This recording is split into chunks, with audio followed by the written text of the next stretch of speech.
Salut à tous et bienvenue sur la chaîne. Aujourd'hui, on va aborder un sujet crucial, la question de la terre en Afrique du Sud. Un problème qui trouve ses racines dans la colonisation, qui a été renforcée par l'apartheid et qui continue aujourd'hui d'être un enjeu brûlant.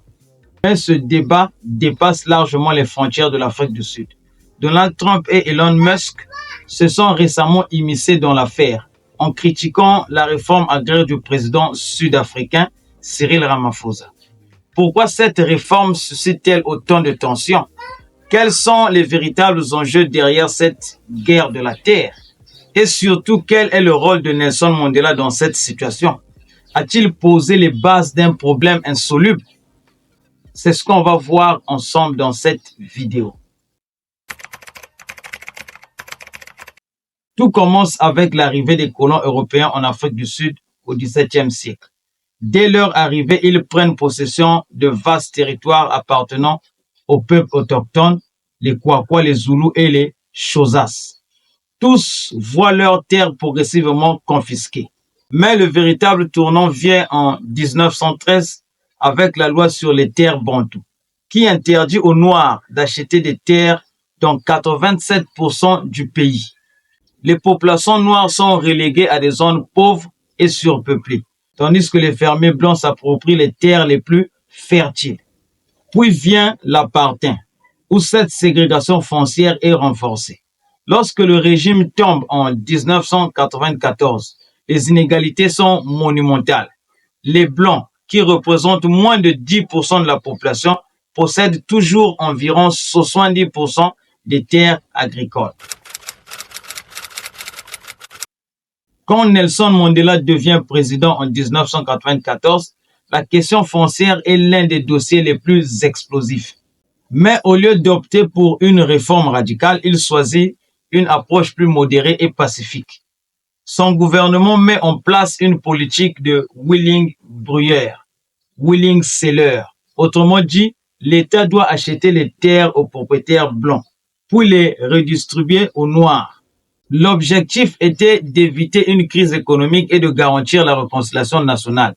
Mais cette approche a montré ses limites. La majorité des terres étaient trop chères pour être rachetées rapidement.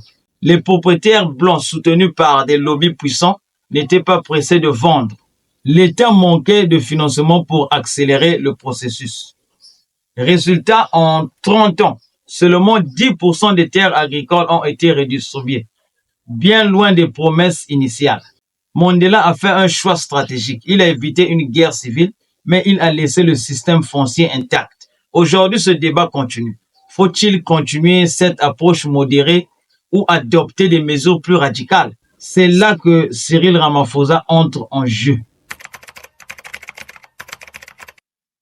Depuis quelques mois, la réforme agraire sud-africaine est devenue un sujet international, avec des réactions explosives de Donald Trump et Elon Musk.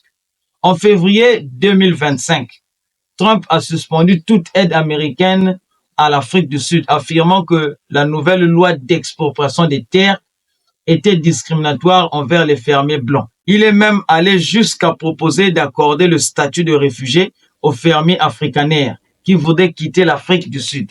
Une décision qui a provoqué un tollé diplomatique. De son côté, Elon Musk, lui-même originaire d'Afrique du Sud, a utilisé X, anciennement appelé Twitter, pour critiquer la réforme, dénonçant une supposée persécution des Blancs. Certains y voient une protection des intérêts de l'élite blanche, tandis que d'autres pensent qu'il défend simplement la stabilité économique. Mais Cyril Ramaphosa n'a pas tardé à réagir. Il a déclaré que cette réforme vise à corriger les inégalités historiques, sans discrimination et dans le cadre de la Constitution. Il a dénoncé les fake news et affirmé que l'Afrique du Sud est souverain dans la gestion de ses terres. Je ne sais pas ce que Trump a à voir avec nos terres.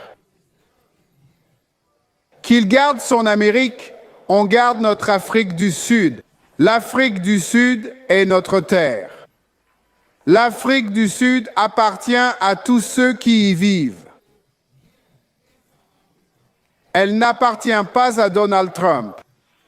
Il peut garder son Amérique. Quand je le rencontrerai, je le lui dirai. Je dirai, Trump, Vous êtes pires car vos ancêtres sont venus. Ils ont trouvé les Amérindiens autochtones. Ils les ont anéantis. Ils les ont presque tous tués. René, nous vivons. Nous vivons en tant que nation, noirs et blancs. On trouvera des solutions à notre question foncière. Donc Trump doit nous laisser tranquilles. Il doit nous laisser tranquilles. Ce clash entre Trump, Musk et Ramaphosa montre bien à quel point cette question dépasse l'Afrique du Sud. Derrière cette réforme, il y a un enjeu de justice historique, mais aussi des intérêts économiques et politiques qui attisent les tensions. La question de la terre en Afrique du Sud est bien plus qu'un simple débat foncier. C'est un combat pour l'égalité, la justice et l'indépendance économique des populations noires. Mais cette réforme agraire divise.